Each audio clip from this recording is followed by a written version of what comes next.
Hi guys, James at Rampant Lion Reviews again for you today with another beer review. For this one we are going to head over to Copenhagen in Denmark once again, one of the best beer cities in the world in my opinion, and we're going to return to one of my favourite Scandinavian breweries. So we're going to go to Kastrup in the south of the city, which is of course home to the legendary Amager Bryghus, and apparently this is one of their beers that they did back in the day and they've kind of revitalised it and brought it back, so definitely looking forward to having a look at this one. They've played with the recipe a little bit and apparently it's pretty bloody good. So for this one we're going to have a taste of the MurpHill, and this one is an Imperial rye porter that's been aged in Kentucky bourbon barrels, so it should be a really interesting beer. Comes in, I think it was at 10.5%, rated 99 overall on Rate Beer. I think I had a 93 within the Imperial porter style, and it was well into the 4 stars on Untappd as well, so it should be a really good beer. My previous experiences with this brewery, as you'll know if you've watched the channel, have been very, very positive. These guys are really good when it comes to double IPAs and stuff like this, and also very good when it comes to the dark beers as well. So really looking forward to this one, since this is one of their old beers that I never ever got to try, and as always I hope you guys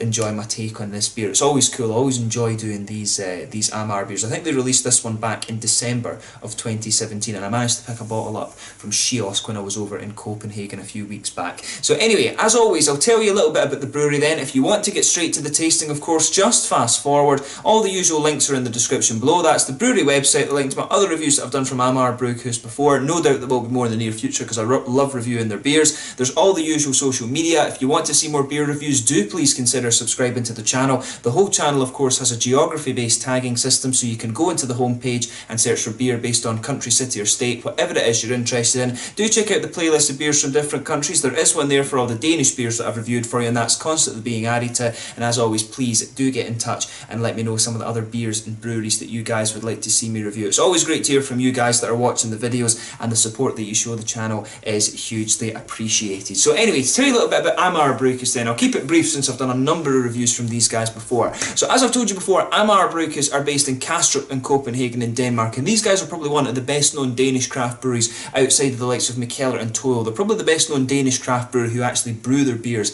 in Denmark, to put it that way. But the brewery were established back in April 2007 by two friends. This was Morten Valentin Lundsbach and Jakob Storm, and both of these guys were really avid home brewers, and even though the company's grown quite a bit, they do still like to get their boots dirty and get involved with the brewing every so often as well. But apparently in school this pair were forced to do a chemistry and physics project together, so they wrote about the fermentation process in beers, and this really just hooked them on the idea of brewing beer and having their own brewery. But both gained their brewing diplomas from the Scandinavian Brewing School back in 2008, and the company has since gone on to become highly decorated. And these guys, I saw on their Facebook the other day, they were saying they've been in the top 100 breweries on Rate Beer in the world for the last 9 years, so that's a very, very good achievement. And as I said, in my experience, these guys do some pretty damn awesome beers. So their first brewery was located in Tornby. It was in this kind of basement thing, which was quite cool, in the southern part of Copenhagen, and they've been constantly expanding over the last few years, and they have actually just moved to a new site, which is closer to the airport. They've got more tanks, and they've got bigger space and stuff like that. So as far as I know, these beers were exported fairly widely, but I think they will be exported even more widely now, because they're quite easily able to meet the demand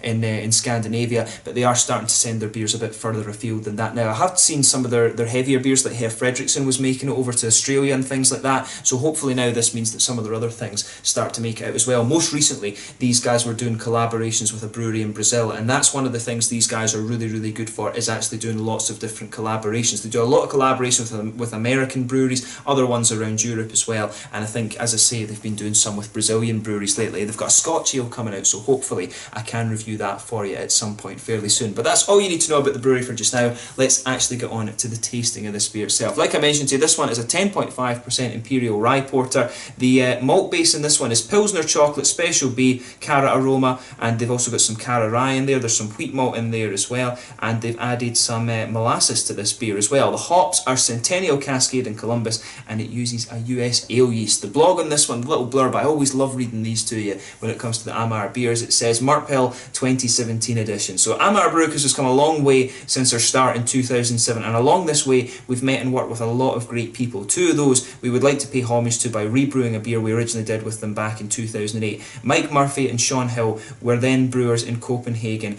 and we are indeed very much inspired by modern American craft brewing, it was meant to happen that we would become friends and hang out at each other's breweries. At such a get-together, we came up with the recipe for our Imperial Rye Porter, Rook Porter. And a beer we still brew occasionally, and a beer we found fitting to put on bourbon barrels back then. And Mike and Sean have since come up in the craft beer world, to say the least, and in our anniversary year we found it only fitting to recreate a beer we named after these two craft beer pioneers on the Danish brewery scene. MurpHill 2017 is a slightly enhanced version of the original beer, aged on fresh bourbon barrels straight from Kentucky. Many have asked for this beer since the original small batch, and now it's back, and we're pretty certain it's been worth the wait. So yeah, really quite nice, this one. There you can see the two guys on the front of this one here, Mike Murphy and Sean Hill, MurpHill. I do like that, how they put that name together. There you can see the Amager Bryghus bottle cap on this one, brewed and tapped at Amager Bryghus in Copenhagen in Denmark, Copenhagen. So yeah, best before December 2022. So yeah, batch number 1563. I always stand by my statement that one of the best beers that you've ever had from Amager Bryghus was the batch 1000. That's one of my favourite European IPAs. But without further ado then, let's get it out and into the glass. And I'll tell you something, you can smell that nice chocolatey and rye character coming off this one. As I say, 10.5% Imperial Porter. It looks absolutely amazing. So yeah, as you can see, and as you would expect from this style of beer, it's poured a nice dark ebony sort of rosewood colour. If I hold it up to the light, it does have a little bit of a lighter kind of chestnut edge to it. There's a half finger of a frothy beigey tan head on this one, a couple of big bubbles sticking towards the side of the glass, and quite a few little ones just heading up towards the bottom of that head there. But overall, it does look pretty nice, and pretty much what you would expect from this style. There's one or two little bits of sediment floating around in the bottom there, but it's all natural, so to be honest, who cares? It should be quite nice anyway. So let's take a closer look at the aroma then, and just see how we get on. Oh, yeah. That smells really, really nice. So yeah, I mean, immediately with this one, it does have that kind of bready character. You can really smell that nice kind of rye thing in there. I always loved when I lived in Germany, eating German rye bread with salami and stuff, and I love that nice rye aroma, because it's just so nostalgic for me. You can just feel that underpinning this beer. There's a little bit of roasted black malt in there as well, but the rye bread gives the malt base just this really nice sweetness. Normally from a porter, of course, you would expect quite a kind of slightly prominent roasty black malt backbone to it, but the rye gives it just this lovely sort of sweet breadiness in there, and it mixes really well with that black malt. But you can smell some kind of high cocoa chocolate in there. You've got that nice dark chocolatey note coming off the beer. A little bit of licorice, I think, as well. And you can smell some of the woody, spicy notes. You can smell a little bit of that sort of bourbon kind of thing going on with it. You can definitely smell that. It's not really vanilla, it's definitely a sort of woody, oaky kind of thing that's coming out of this one. There's a bit of brown sugar in there as well. For me, the brown sugar in this one is quite dark and quite toasted. But yeah, I like how this beer kind of comes across. I've had a couple of rye porters, to be honest. It seems to be a style that's actually quite popular in Denmark, because I know Ugly Duck Brewing, they do a really nice rye porter as well. But for me, this one is really quite nice, actually. I just like how everything goes together in this beer. You can get a little bit of earthiness from the hops, of course, and there's a wee bit of a candied red fruit from the hops as well. Maybe kind of a figgy note, but mainly a sort of candied red fruit, I would say, from this beer. But it smells lovely. As I always say, just take a little bit of time and enjoy the aroma for the beer. But the thing that stands out to me on this one, with it being a rye porter, of course, is the way that rye component of the malt base goes together. And the woody, spicy notes in this beer are quite interesting as well. So yeah, just take a little bit of time and enjoy that for yourself. But let's get stuck into this one then. So this one is the MurpHill, an Imperial Rye Porter at 10.5%. One of the older beers from Amager Bryghus in Copenhagen, brewed for their 10th anniversary year. Let's get stuck into this beer. Slanja, skål.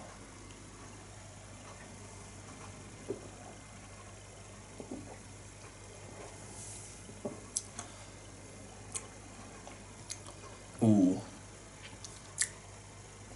Aye. You know, I'm not even surprised.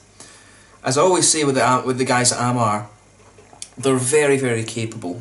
You know, all I can tell you straight away, this is a bloody good beer, and I'm not surprised in the slightest.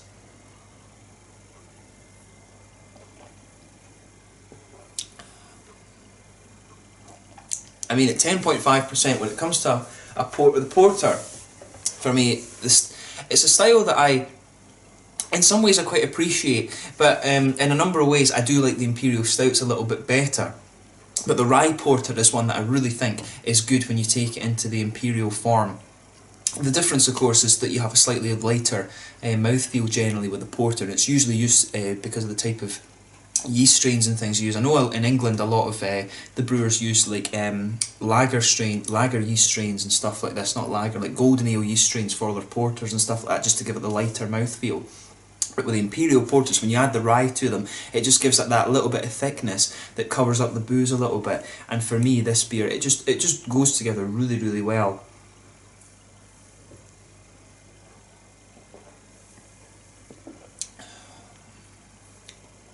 Yeah, I like how this one comes across.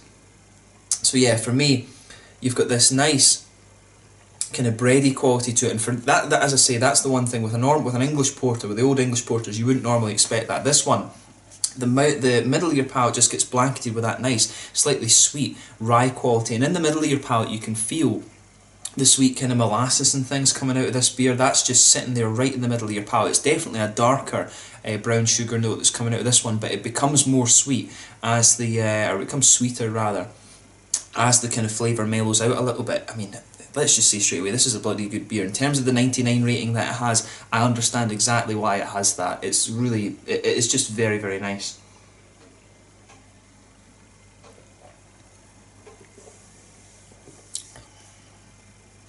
But yeah, the chocolate in this one comes out a little bit later on as well. For me, malt base in this one really leans towards the rye quality and the brown sugars. Those are the two adjuncts I think that they've actually added to the beer. The rye, although I'm not sure if rye counts as an adjunct right enough, but the rye and the sort of brown sugar, the kind of molasses notes in this one are really nice. It does become the sort of caramelly notes, you get a little bit of that out of it later, and as you progress further and further into the aftertaste, you can feel some of these nice woody notes coming out of it, and it gives it a little bit of spice. There's a little bit of a kind of vanilla note in there too, which is interesting.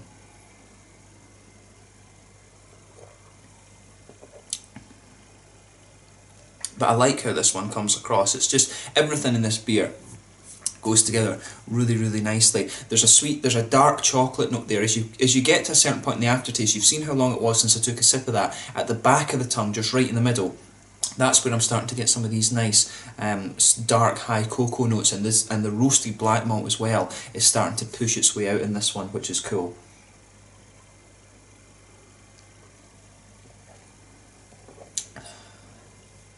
But it's a really, really nice beer, this one. There's a good little bit of boozy warmth from it as well, which is quite nice. I always enjoy that when it comes to the porters, because they do have a little bit of that burn, whereas the stouts tend to be just a little bit smoother. And it's, as I say again, that's usually down to the mouthfeel. The porters aren't quite as good at covering the alcohol up as the Imperial stouts are. But for me, this is really, really nice. I'm glad that I got to try this beer. On the hoppy side of things then, back corners of the palate, you've got a nice little bit of bitter earthiness there. It can be a little bit smooth, it smooths out a little bit as you come further forward too. Then round the very front curve of the tongue, it's just a little bit lighter and sort of grassy as well.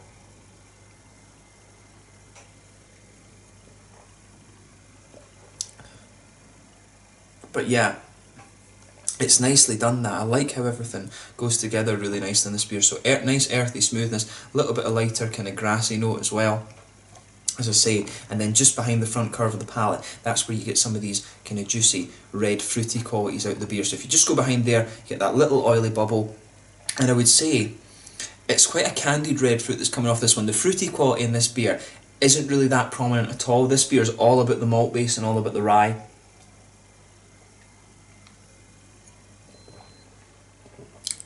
Yeah, there's a little bit of I think it's a figgy quality, and it's quite candied at the same time too. There might be just a little bit of a raisiny sharpness, but as I say, the fruity note in this one isn't that prominent. As your mouth kind of adjusts to this beer, and gets more used to it, you start to pick up a little bit more of that kind of bourbon sort of woody note that comes out of the beer. It's almost as if there's a kind of, if you think about the shape of your tongue, it's almost like as if there's a kind of horseshoe sort of U shape just inside the middle of your palate there, and that's where you get these nice woody and sort of those kind of woody, slightly spicy notes. It's almost got a little bit of a vanilla taste, or a vanilla flavour in the aftertaste as well, but you can feel the rye pushing its way out in this beer as well. That just sits there in the palate as well with some of these nice roasty black bitter qualities of the beer. But overall, as I said, I can see exactly why this beer is rated as it is, and I can see why a lot of people wanted it brought back. It is quite a complex one. I'm sure I've had another Imperial Porter from these guys that are rated very highly as well, but it definitely leaned a little bit more towards the kind of sweeter, chocolatey caramel side of things. This one has a little bit more of a kind of roasty, bitter quality to it,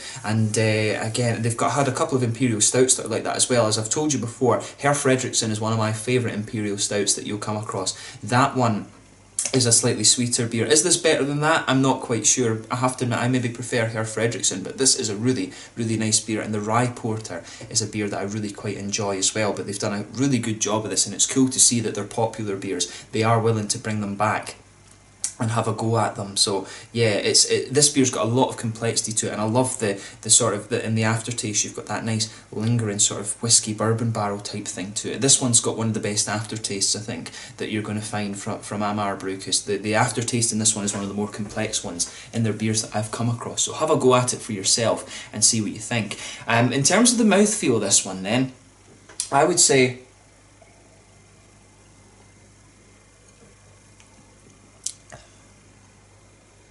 yeah, mid-bodied. It's quite an oily mouthfeel, this one. The carbonation's very, very smooth, but it definitely leans a little bit more towards the oily side of things. There's a nice balance in the malt base, as I said. There's a little bit of that roasty bitterness there in the aftertaste, but overall the malt base for this one's quite sweet.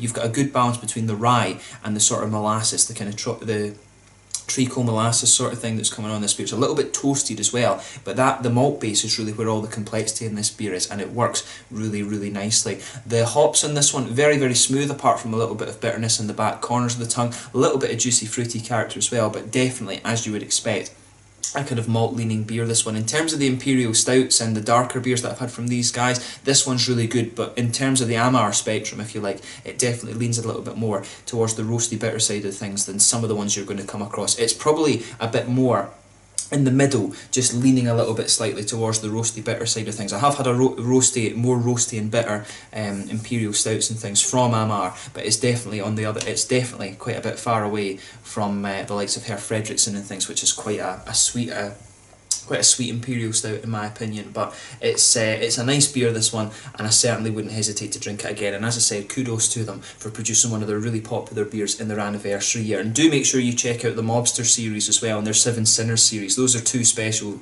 lots of beer that they do. I need to review those for you at some point, but as I say, very cool to review this beer, and I'm glad that I got the chance to, because it was touted as being a very, very good beer, and I found out that it pretty much is. So yeah, I think that's a good way to sign off on this one then. It's a style of beer that I really enjoy reviewing, and Amager, as you would expect, have done a really good job of this one. So once again, thank you for watching my beer reviews. Until the next time, please like, subscribe, share, all the usual YouTube stuff. Let me know your own thoughts on this beer in the comment section below. Let me know what your favourite beers are from Amager Bryghus as well. As I said, one of my two favourites probably are Batch 1000 and also the Herr Fredriksson. Those are probably my two favourite beers from the opposite ends of the spectrum, but this one is a really bloody good beer as well. So let me know your own thoughts on all the Amager beers.